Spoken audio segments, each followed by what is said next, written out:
Netflix's new fantasy series, Shadow and Bone, lead off our 5 reviews this week, and it includes some weird stuff. We've got a puppet show over on Fox. We've got a Stan Lee cartoon show with Arnold Schwarzenegger as the lead voice. So let's get into this week's TV news and reviews.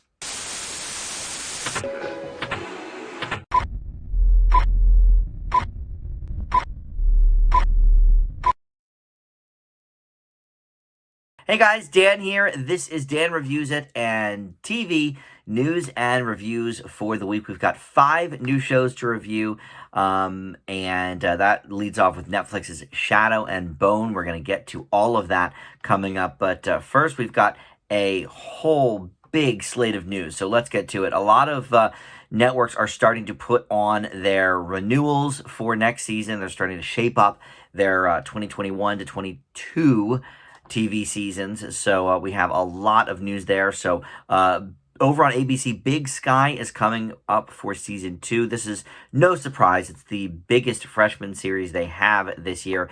Oddly enough, though, David E. Kelley, who created the show, and he's been the showrunner for the first season, is leaving to do some other things. Now, he's going to remain involved with the show creatively, but he's handing the showrunner reins over to Elwood Reed of the FX show The Bridge, which I'm not even that familiar with, but that's been on for several years, I think. So maybe he's a good one to head it up. But yeah, David E. Kelley's got his hands in about 4 or 5 different shows right now. So I think he likes to get them up and running and then moves on to the next project. Also over on ABC, The Good Doctor renewed for season 5. Again, no real surprise there. One of their highest rated drama shows.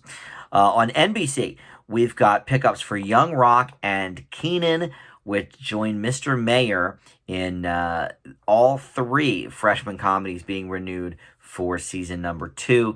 So the only sort of comedy left that's up in the air right now on NBC is Zoe's Extraordinary Playlist. They have not made a decision on whether that will be back for season 3 or not. On FX, you've got Mayans MC for season 4. I have no idea about this show. I know it's about bikers, and that's really all I have on that, but if you like it, it's been renewed. On the CW, a couple of series have renewals. Kung Fu for season 2. That one just premiered, I don't know, not even a month ago, I think. And then Stargirl is going to be for season 3. And those are pickups on the CW. Most of their fall schedule is already in order because I think they've done pretty much all the renewals they're going to do for next season. And then finally, this is a biggie over on Amazon. The animated series Invincible, which I really enjoyed the first few episodes of. It just wrapped up, I think, last week, but it's been renewed for 2 more seasons now over on Amazon. So you can expect seasons 2 and 3 to be coming down the pike for Invincible. And for cancellations and endings, just one, and it's one that we've talked about a little bit ago. Conan is leaving TBS. Conan O'Brien, one of my favorites of all time. I mention that frequently. But he has an official last day now. June 24th is going to be the last new episode of Conan. He will be continuing on with TBS in terms of the Conan Without Borders series, where he goes and does all the traveling to the different countries and stuff. That's been a big hit for the network, so he'll continue to do that. And then over on HBO Max, he'll be prepping his weekly variety show, which I think will be starting in the fall. So, he's not really leaving us, but in terms of the actual talk show format, he's done with it. And he's already changed it a couple of times, even since he's gotten to TBS, because they've gone from an hour to a half hour, basically, a monologue and then one long form guest. And of course, then with COVID restrictions, there was a lot of, doing it from home. And I am not sure if he has a studio audience yet. I don't think he does. Not all the shows are back with an audience. So anyway, that is the renewals and cancellations. I will be sorry to see Conan go after being a fan of his for so long, but I'm interested to see what this HBO Max series brings for him. So staying on the 21 and 22 TV season, we have some news about new shows, new pilots, etc. So Fox has handed out a series order to a show called The Big Leap, with Scott Foley as the lead. It's a drama series. It's inspired by a UK format, and there is a show within a show, basically. It's got a group of characters down on their luck, attempting to change their lives by participating in a reality dance show that builds to a live production of Swan Lake. Could be interesting. I'm sort of on the fence about Scott Foley, but we'll see how that works. Vanessa Lachey is going to headline NCIS Hawaii. That show has been announced, but it actually didn't have a lead attached to it. So now they've taken Vanessa Lachey on as the lead, and she will be the first female lead in the franchise's history. Peacock has a straight-to-series order for a rom-com starring Josh Gad and Isla Fisher. Love her. On the fence about him always. They're going to executive produce and star in a show called Wolf Like Me. It's got a 6-episode run, and it is about two people who bring unique sets of baggage to their relationship. So, doesn't sound that appealing from that little premise, but I'm sure there's more to it than that. Over on Netflix, Noah Centineo, who is, of course, huge on Netflix with their movies. He was the star of To All the Boys series, and he's done a couple of other movies for them. But he's going to play the lead role and executive produce a drama series. It does not have a name yet, but it's going to be about a young lawyer at the CIA who gets entangled in some dangerous stuff when a former agency asset threatens to expose her relationship with the CIA. Unless they clear her name. And that's going to run 8 episodes on Netflix at some point next year. On HBO Max, a couple of things to talk about there. Elizabeth Olsen is going to headline a series called Love and Death, which is about a notorious real-life murder in Texas in 1980. And David E. Kelley is a part of this, so this may be one of the projects he's leaving Big Sky to work on. But Nicole Kidman is going to executive produce as well. And Elizabeth Olsen plays Candy Montgomery, who was convicted of murdering her neighbor and friend Betty Gore with an axe. And I don't know how many episodes that's going to be, but that can be found on HBO Max in the next year or so. And then also on HBO Max, Taika Waititi from Jojo Rabbit will play a demented pirate version of Blackbeard in a new show called Our Flag Means Death. It's loosely based on the true adventures of this dude, Stead Bonnet, who is an aristocrat, abandoning his life of privilege to become a pirate. And there's going to be 6 episodes of this. It's only a half hour, which HBO Max does not have a lot of half-hour shows or really comedies for that matter, but this will be one under their belt. Other streaming news, Apple TV Plus has a show called In With the Devil. It's going to star Greg Kinnear, Taron Egerton, and Ray Liotta, among others. It's based on a book, so perhaps you've heard of it. It centers around Egerton's character, who is the son of a Chicago cop who winds up in prison, and a few months into his sentence, the lawyer who prosecuted the case, approaches him with a deal. If he can coax a confession out of a fellow inmate who is suspected of a serial killer, he will go free. So it could be interesting. I like that cast a lot. And then on IMDb TV. Now, this is sort of an upstart streamer. It's free, as far as I know. I don't think you need a subscription, but this is how, what was the show? Alex Rider premiered on this streamer. And I have it on my Fire Stick, but I assume you can get it on, most of the normal streaming sites. But if you don't have IMDb TV, well, get ready for the new Dick Wolf show, On Call. It may make you want to download it. It follows a pair of police officers in Long Beach, California.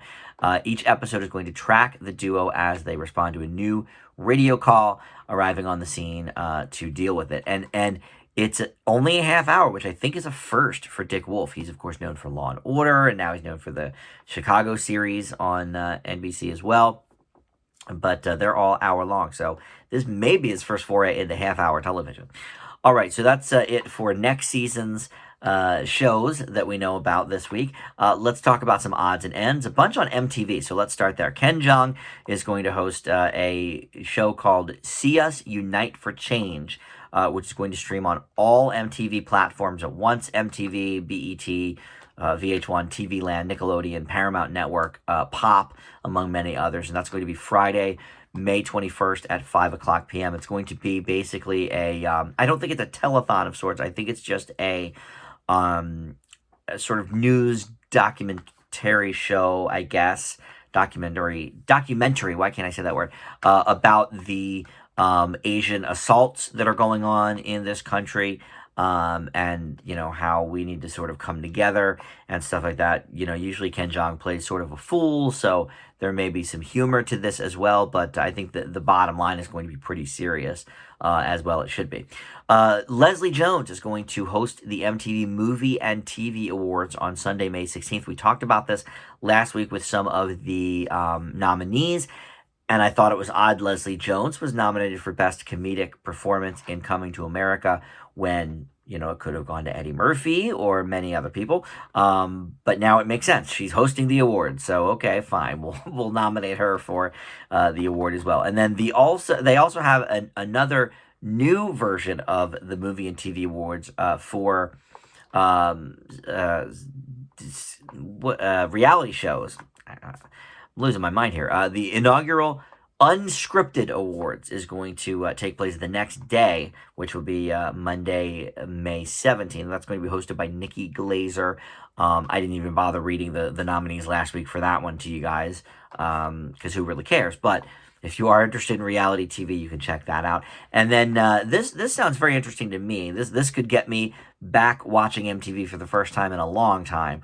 But there's a new show called My Life on MTV. It premieres May 22nd, and it's going to celebrate some of the world's biggest stars and their most unforgettable MTV moments. So they're going to basically chart their entire course from talking about them as a new up-and-coming name in things like The Week in Rock or MTV News, to some TRL performances or whatever, to maybe if they did MTV Unplugged or ran concerts or won MTV Music Awards, whatever.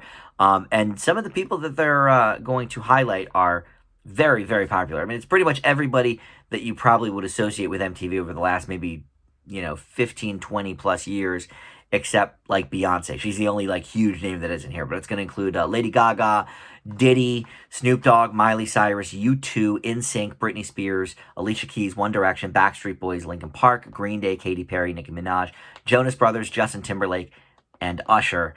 And each one will have two people per episode of the show that they're going to cover. It sounds to me, a big music fan, a big MTV guy, from way back in the day up until about a decade ago. I'm on board for this. I'm pretty excited about it. And in other streaming news, we're moving off of MTV now. Discovery Plus has reached 15 million subscribers. Kind of a small drop in the bucket compared to a lot of other streamers, but they've only been at it now for 4 months. So this was sort of their first quarterly shareholders meeting. They unveiled 15 million subscribers. That is the only, I would say, major streamer that I don't subscribe to. Now, I'll be honest, I don't pay for all of them. I do sort of, share my password, like my parents have my Netflix, etc. But, and I use a couple people's things. But Discovery Plus, it just for me is sort of, I'm not really interested. It's mostly reality stuff. It's mostly, house building stuff and HGTV and, stuff I don't really care about. But God bless them, 15 million subscribers is pretty good in just 4 months. Amazon Prime is going to start streaming Thursday night football games for the NFL a year early. They were going to start in 2023. They have now bought out the rights for next year's games, 2022, from Fox, and they're going to start airing those games a year early. So I'm a little torn on that. I don't care about football either way, but I know it was sort of interesting when I was at my brother's place and a game was on this season on Amazon, and he's like, he didn't even know what to do because, they have Prime because his wife buys a lot of stuff, but he doesn't have Prime to watch things, so he didn't even know how that worked. So I had to explain it to him, but I don't know. We were watching something else on the TV, so he watched it on his computer. I don't think football is meant to be seen on a little laptop, but whatever. Cruel Summer over on Freeform, a show I reviewed pretty favorably, I think just last week. This is just, I don't usually review or do news about ratings, but this one, it was pretty staggering. So it is Freeform's number one new show of all time in the first 7 days. However, only about 6.5% of that is from live viewing. So the initial run of Cruel Summer, they ran the first two episodes on the same night. It got a little under 250,000 views. So 246,000 viewers. That's it, right? So within 7 days on different formats like Hulu, that's how I watched it, it grew to 3.81 million viewers, which is an uptick of over 15 times its original viewing number for the live audience. I think that's really where TV is going these days. It's almost like the live stuff is a very, very ancillary compared to when you stream it on your platform or on Hulu or on Peacock or HBO Max or whatever streamer your channel is associated with. And I think it's just going to keep growing like that. Something like Freeform that's designed for 18 to 34-year-old women mostly, or maybe even younger, 12 to 34 maybe. They're not watching TV live, they're just not. So I thought that was interesting. And then finally, Teen Titans and DC Superhero Girls will team up for a crossover event on Teen Titans Go that's going to air May 31st at 6 p.m. And it's a 1-hour special episode called Space House. It follows the teen superheroes accepting a mysterious invitation to enjoy a vacation getaway among the stars. And I watch no Teen Titans Go. I saw their movie, which was cute. And every so often, my nephew will be watching that instead of SpongeBob. But I did actually see they did a crossover, like half an episode when they went on Family Feud. It was called Superhero Feud. But they were, playing against each other. So this is technically their first team up as allies. So there you go. And then a couple of things to talk about in reboots and spinoffs before we get to the reviews. I'll do these quickly. Rosalind Sanchez is going to be the lead of Fantasy Island. This has been announced for a while, the show has, but we didn't know who was going to be starring in it. It's going to be Rosalind Sanchez from Grand Hotel and Devious Maids. So I kind of like that. I don't think I saw Devious Maids, but I saw Grand Hotel, and these shows are pretty soapy, and Fantasy Island is soapy as well. And she will actually play a descendant of the Ricardo Montalban character, Mr. Rourke, from the original Fantasy Island back in the 70s. So that will start airing in August on Fox. And then the Flintstones also on Fox. This is going to be with Elizabeth Banks voicing a young 20-something Pebbles character. The original, of course, ran on ABC for years and years in the 60s. The first primetime animated series is what is generally considered. I take a little bit of issue with that because I think it's Rocky and Bullwinkle, but I guess because it aired at like 6:30 or something instead of 8, it doesn't count as prime time, but whatever. Network rules were a little different in the 50s, but okay, it's fine.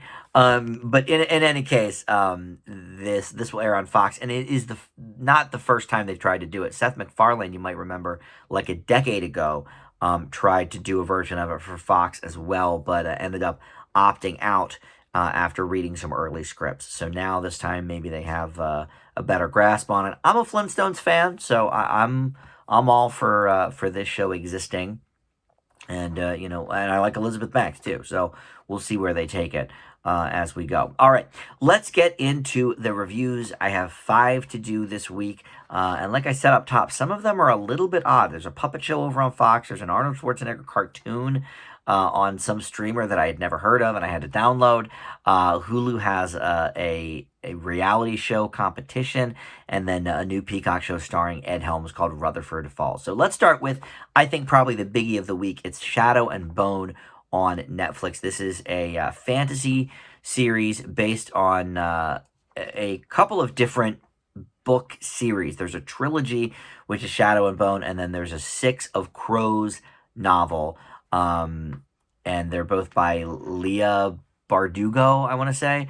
And in this, we've got the fantasy kingdom of Ravka, which is based somewhat on the old Russian Empire. And it is, as with most of these things, very war torn. A lot of, people dying, a lot of people with different powers that we're discovering along the way. But this place in particular is plagued by the Shadow Fold, which is some permanent darkness separating east from West Ravka. And West, I believe it is, has these winged creatures. And along the way, this cartographer, this map maker, Alina Starkov, discovers that she is a magic user who possesses the power to create light, which may help her country free themselves from that shadow fold. So we go basically on her journey. She's sort of the main star of this, and she meets a lot of different people along the way. So I got through 2 episodes out of 8 on this one.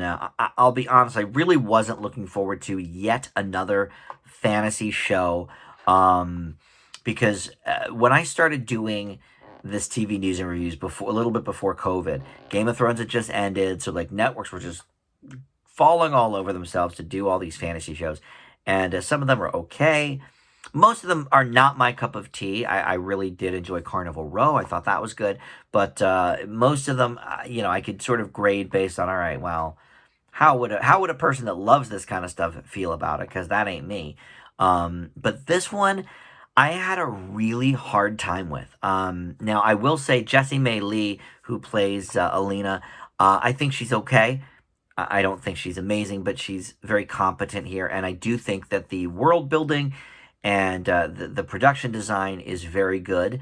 I think the costumes are good. Some of the effects are a little bit so-so, but I don't think we can expect this to have the same type of budget as a Game of Thrones or something similar.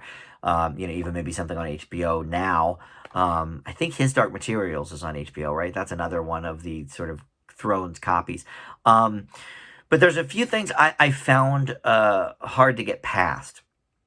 One of them is how much it really, really is trying to be Game of Thrones, right down to calling the lead character Alina Starkov.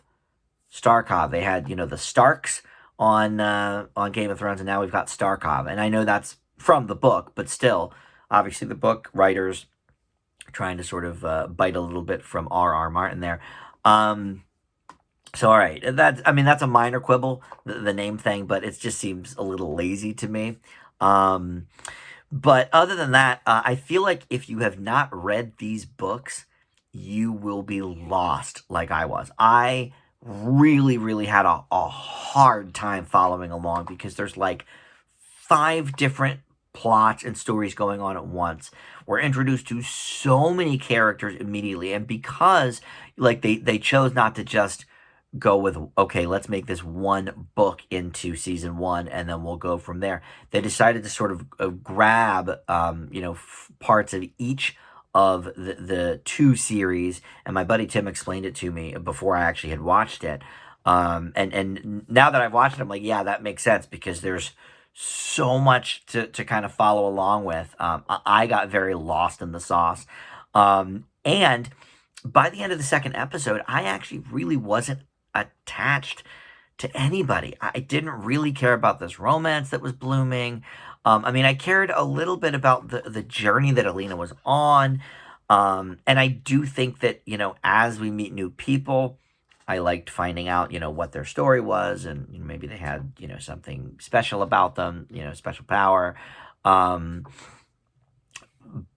what their relation is to her. Like, there was a great scene in episode 2, I think it was, where, like, she's at a bar and trying to sort of,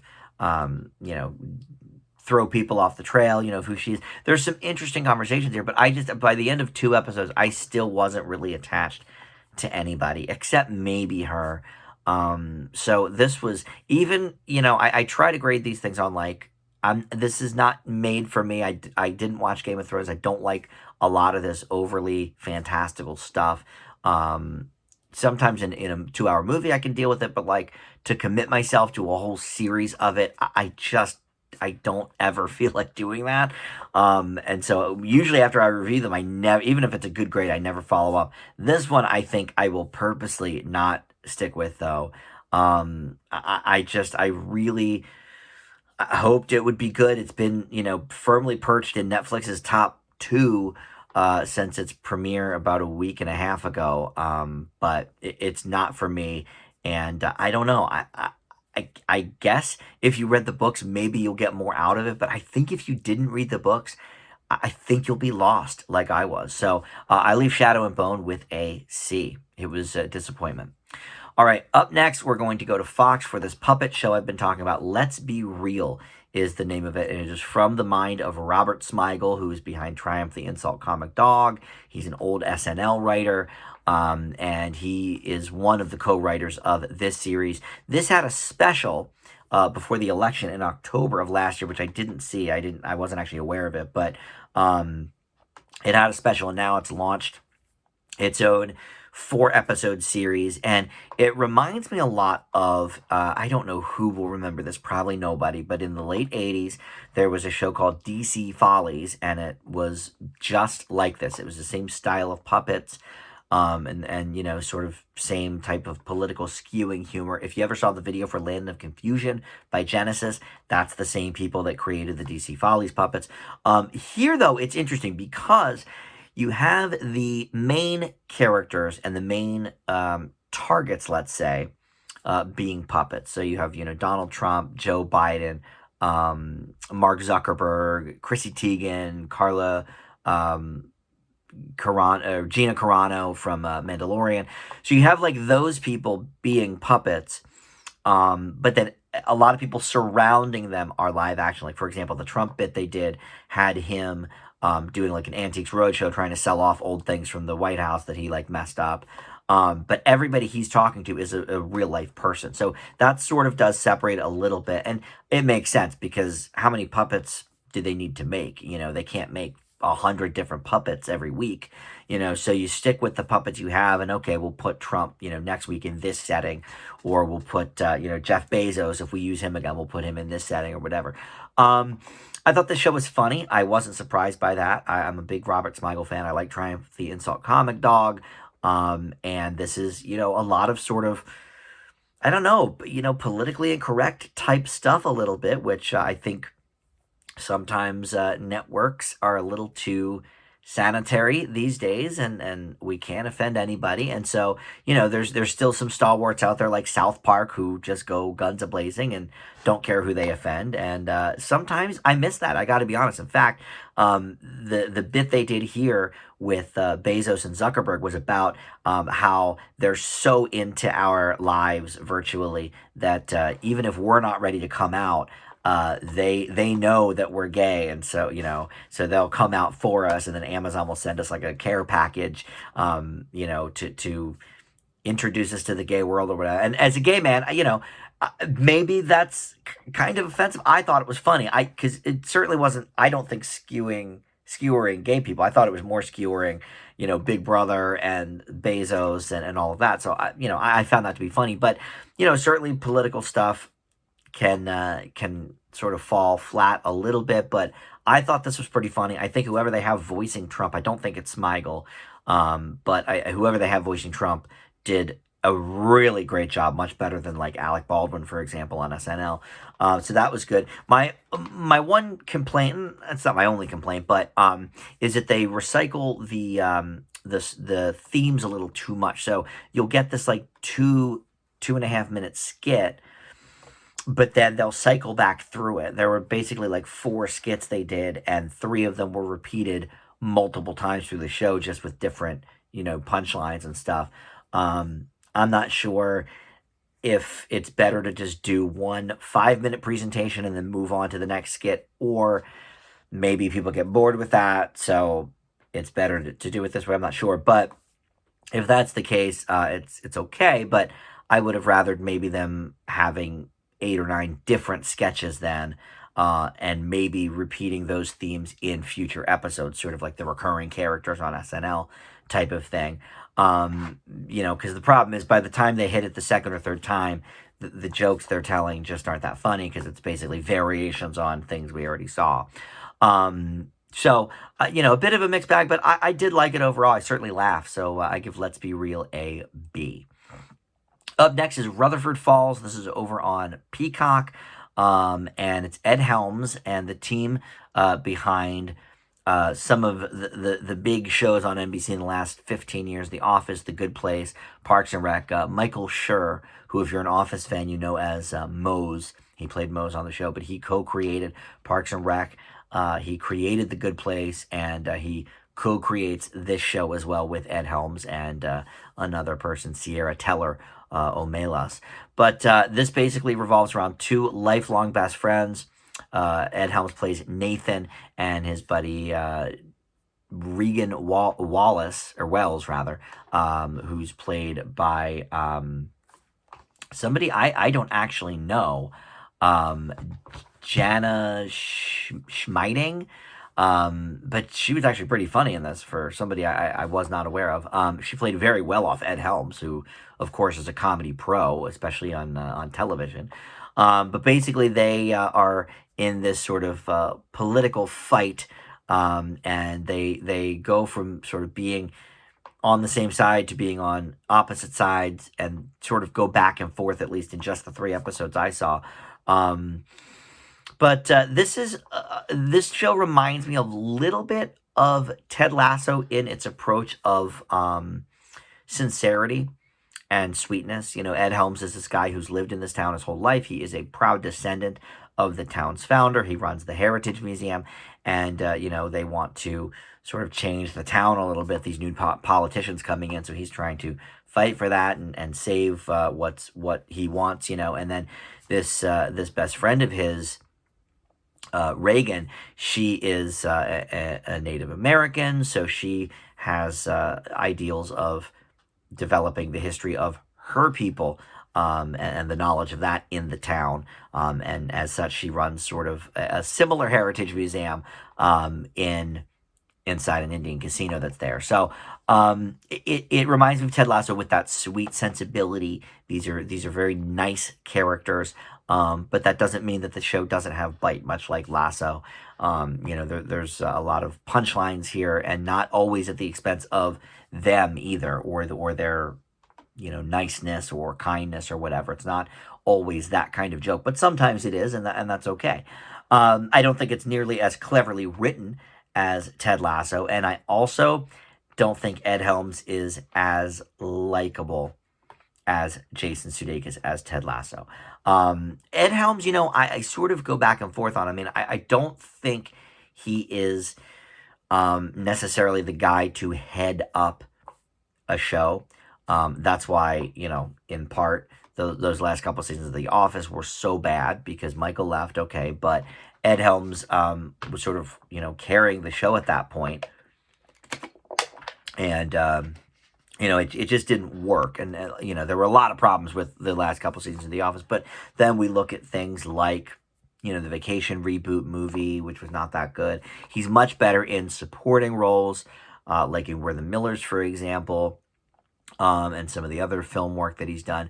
But I do think he's enjoyable here as this character, Nathan. And this is set to be a full-on series, not a mini-series, so it could get a second season. I would like to see it get a second season. I think it's another bright spot. Not everything, sometimes I go into these TV news and reviews, and every single show I watch is like a downer. And this week there's a couple that I cannot say that about. This one, yeah, there's some, tense moments for a comedy, I guess.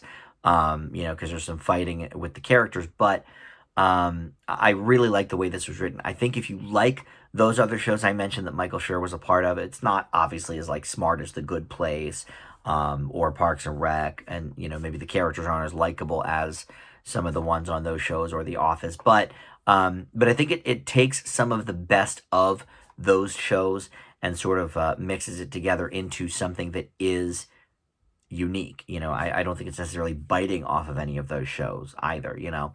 So I leave Rutherford Falls with a B+.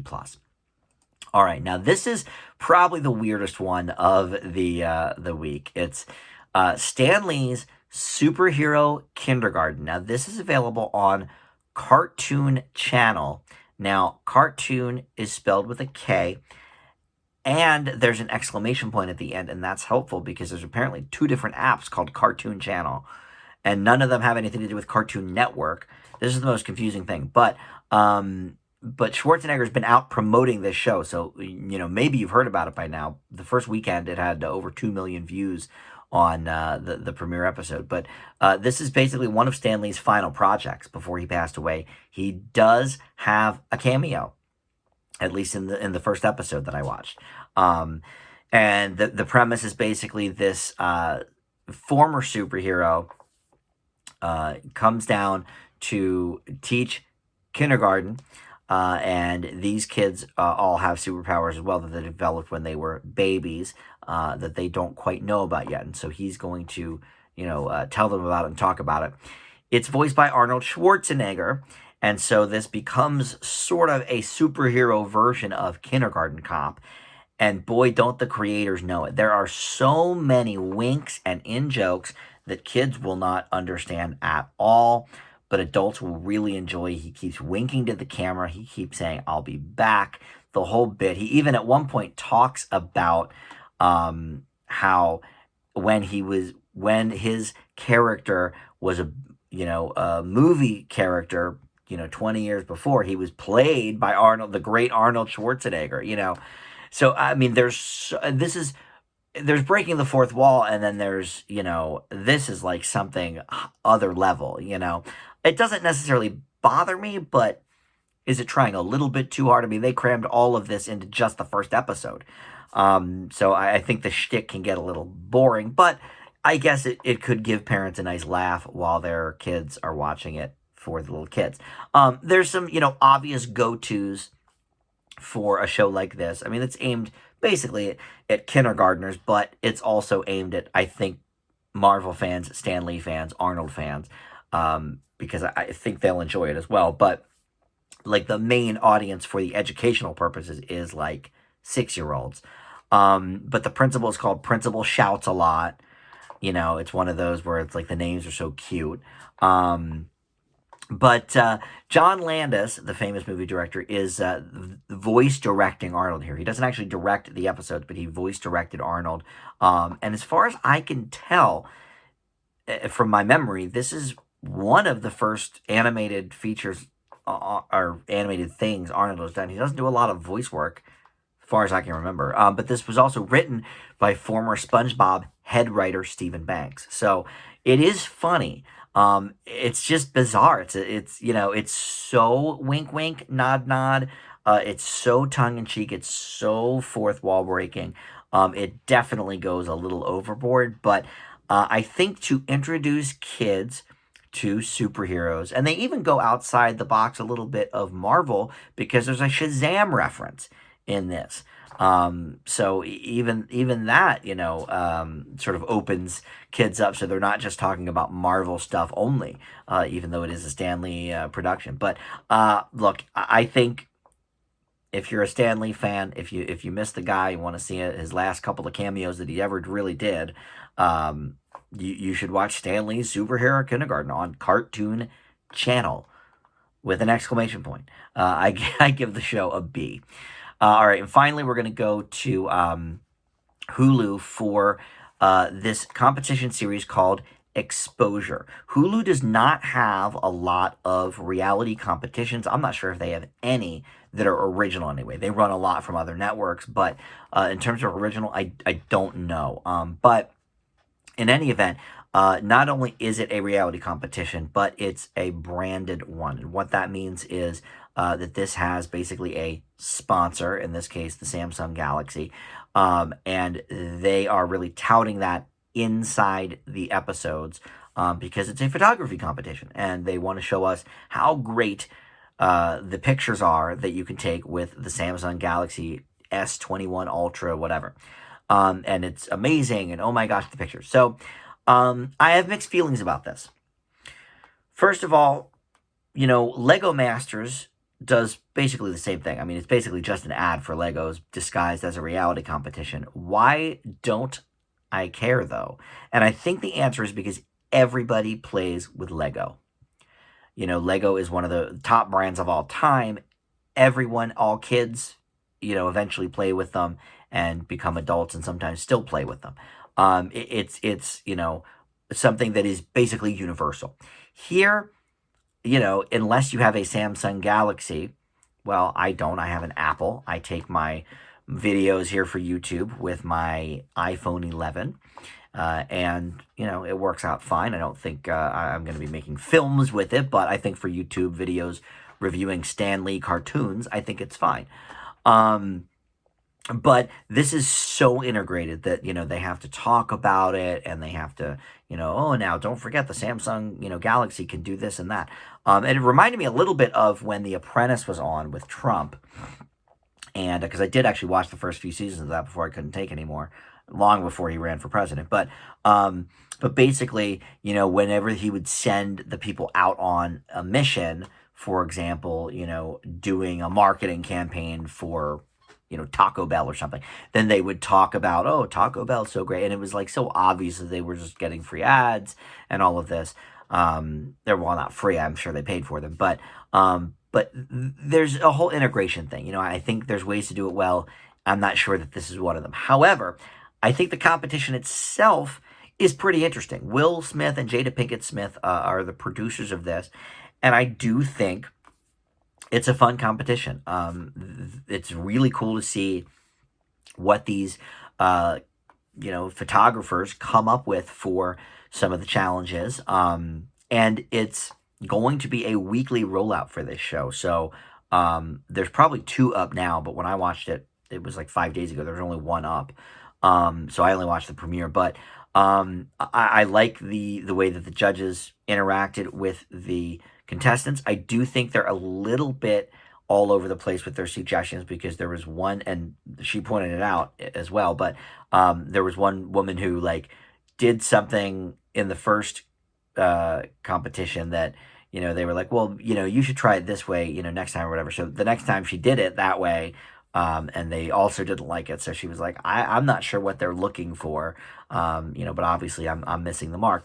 I sort of agreed, they're being a little bit volatile with their judging, but I actually like this as a competition show. I just think it's way too, painfully integrated with all the Samsung stuff. So for that, I will leave Exposure with a B-.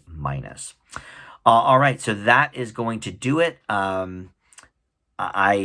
Look, if you liked Shadow and Bone, I want to hear from you. I want to hear about, and especially if you didn't read the books, because I think that will be the key. Because it's very highly rated on Rotten Tomatoes. I think it's 87% or something, and then audience is 93%. So I get that I'm in the minority on this, but I just did not connect with the characters at all, and was very confused after 2 episodes. So that's where I stand on that. So anyway, thank you for watching, and we'll see you back here next time. Bye.